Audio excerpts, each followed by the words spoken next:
ஸ்னோவில் my God, ஸ்னோவில் விண்டியும் அதிகமாக இருக்கு இங்கே. விண்டு வந்து பயங்கரமாக இருக்கு.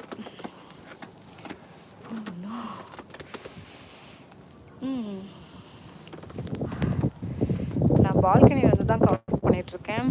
அதுக்கு மேலே நம்மளால் போக முடியல. நீ பாருங்க எப்படி இருப்பேன்.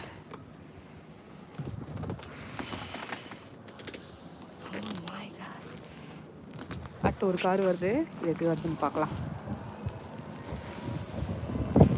இங்கே பாருங்க.